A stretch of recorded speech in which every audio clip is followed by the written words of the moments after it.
have got a McCartney tune stuck in my head today, and I am absolutely ready to go. Let's talk about that new Paul McCartney and Wings documentary. Yes, it's got an interesting reaction from the critics. And from fans.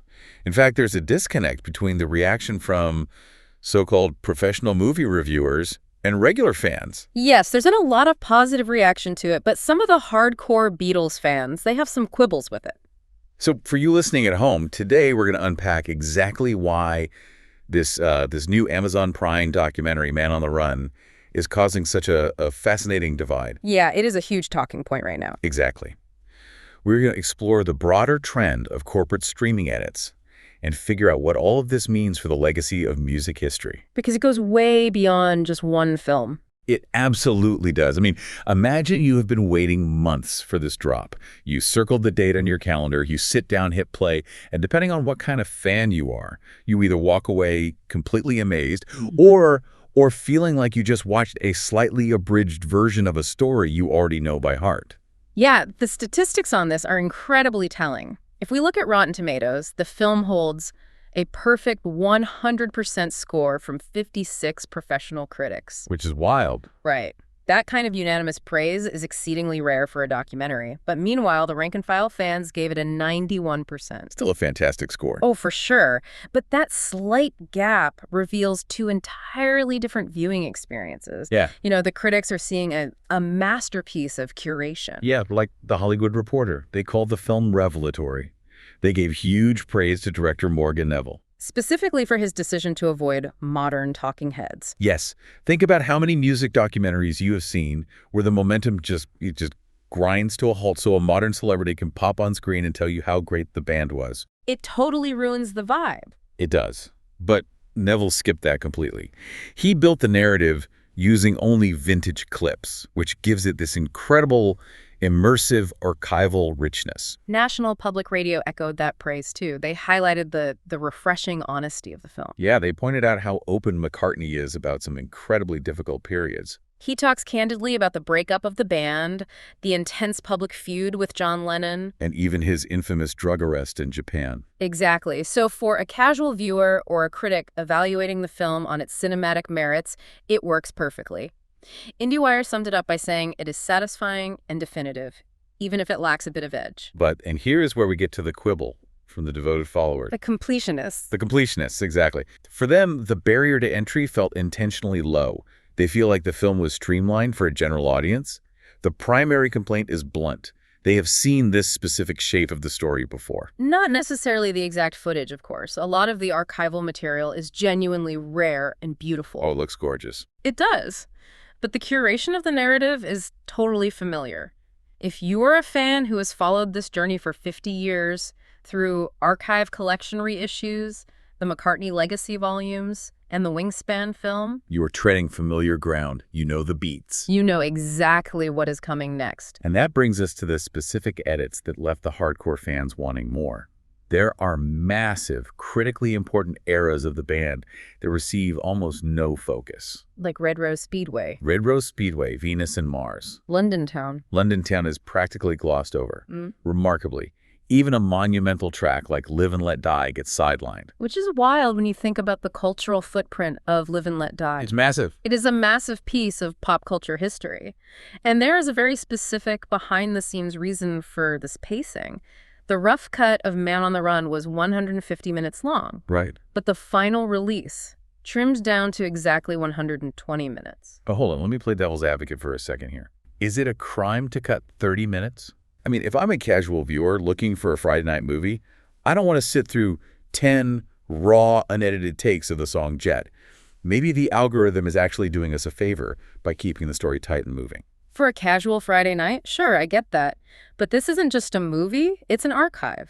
When you trim the fat, you're trimming the historical record. That makes sense. 120 minutes is an algorithm-friendly sweet spot for streaming platforms. It was a mandate to keep the viewer from clicking away. This reveals a fundamental clash between art and algorithm. Retention over exhaustiveness. Exactly. The algorithm demands pacing to optimize for viewer retention, but music history lives in the unpaced, messy, lingering moments in the studio. You make a great point. Dedicated fans are left wondering what brilliant post-Sgt. Pepper archival gold was left on the cutting room floor. Oh, there has to be so much. Right. If you know the lore, you know there are raw, unfiltered takes of Paul figuring out the synthesizer parts for Band on the Run in Lagos. We know the story of Paul and Linda getting mugged in Nigeria and losing the original demo tapes. Forcing them to recreate the album from memory. Yes, that is the holy grail for a fan. You want to see the struggle, the creation, the genius at work, and instead, it's sidelined for pacing. This connects directly to a broader trend of corporate streaming platforms reshaping historical media. We saw this exact same playbook executed just last November with the Beatles anthology on Disney+. Oh, the anthology edits. Yeah.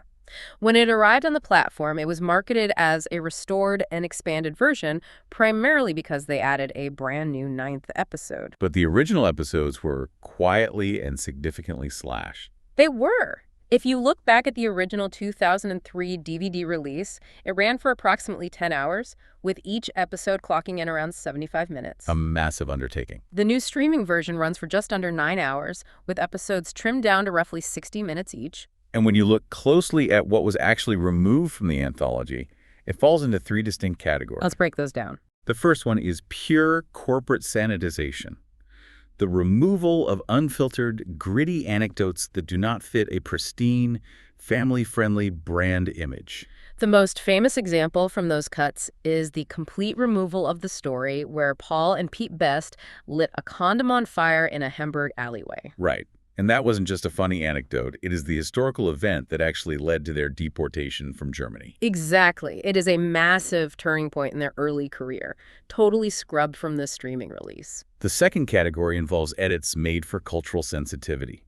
The platform removes certain historical quotes and actions to align with modern brand safety guidelines. Specifically, they cut a remark made by George Harrison where he referred to slightly gay-looking boys. They also removed footage of John Lennon doing spastic impressions. These alterations were simply made by the platform to update the content for modern streaming standards. And the third category is the available elsewhere cuts.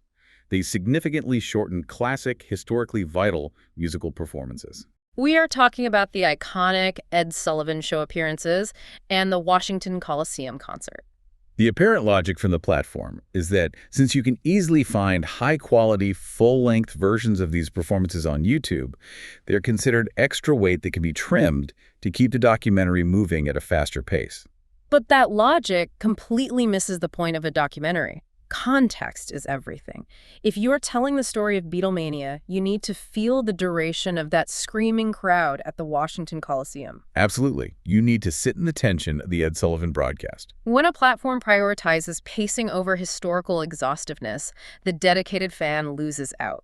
And we are seeing this widespread sanitizing and altering of creative works everywhere. Both Disney and Amazon are heavily involved in this practice of optimizing art for global, unoffensive consumption. You see this everywhere in film and television. Disney is famous for scrubbing acquisitions to match their brand identity. Oh, like the splash edit. Yes.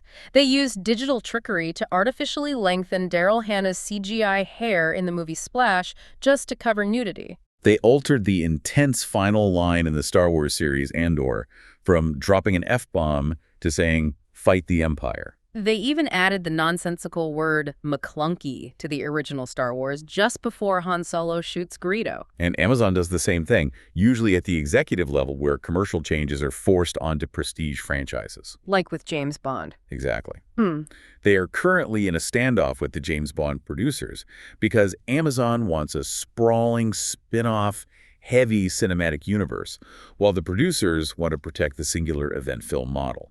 They also softened the violence in The Lord of the Rings of Power to guarantee a wider global rating. Going from a 15 rating to a softer 12 rating for global reach. But here's the core issue. When you apply that exact same corporate sanitization to rock and roll, which is a genre entirely built on rebellion, friction, and pushing boundaries. It completely neuters the history. Music isn't supposed to be brand safe, it is supposed to be raw. Which perfectly explains why fans feel a sense of absence with Man on the Run. It comes down to the viewing context. The environment changes everything. Think about how the professional critics experienced this film versus how you experienced it. The critics who gave it perfect scores watched it at the Telluride Film Festival. Imagine the environment. A darkened theater, a massive screen, flawless audio, surrounded by a buzzing crowd of dedicated film lovers. They were a captive audience. No distractions. Contrast that with how you likely watched it. You fired up Amazon Prime on a random Thursday night in February. You probably scrolled past a true crime show. Skip over a baking competition and finally clicked play on your television. You are sitting in your living room, maybe checking your phone, experiencing the intentionally slow, atmospheric start of the film without the captive energy of a theater audience. The platform knows you have a million other things to watch, so they force the filmmaker to rush to the hits. And this rushed approach exacerbates what music archivists call the vault problem. Oh, the vault problem. Let's define that, because it is crucial to understanding fan frustration. The vault problem is the agonizing reality for dedicated listeners who know that an artist's archive is infinitely deeper, richer, and more fascinating than what the public is legally allowed to consume.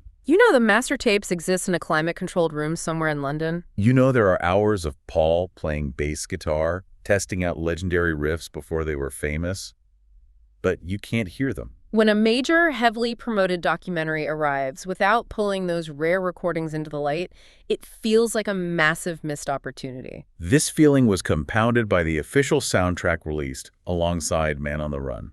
It was a huge letdown for completists. The album features a paltry 12 songs. 12 songs. Yeah, there are virtually no rarities included, just a handful of modern remixes. When the official canon has been repackaged and resold this many times, fans are desperate for something genuinely unearthed. They want the raw, unpolished studio sessions, not just another greatest hits compilation tailored for a general audience. They want the grit. Both perspectives on this film are entirely valid, though. It is a beautiful, warm, and honest documentary that gives a casual viewer a fantastic look at the Wings era.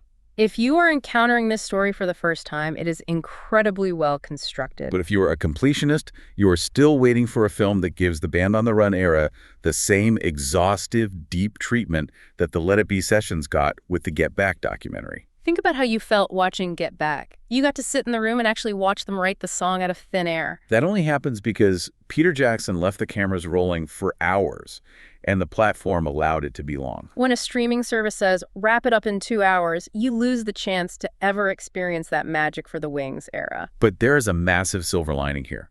Paul McCartney is 83 years old, and he still commands one of the most engaged, rabid fan bases on the planet. This audience is absolutely starving for serious, full-length, full-access material. They don't just want the radio edits, they want the process.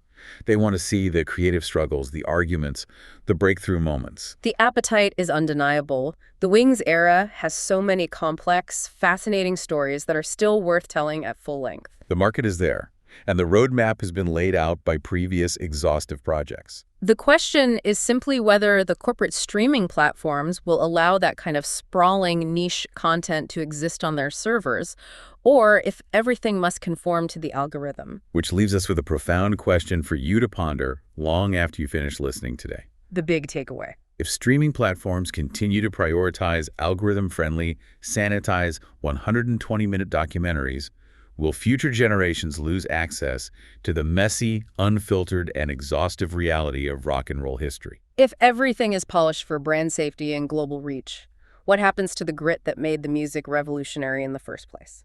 It is a vital question about how we preserve cultural history. No doubt about it. Well, thanks for joining us today. Whenever you feel like knowing more about the Beatles, visit us at BeatlesRewind.com. It's the Beatles, all day, every day, 8 days a week.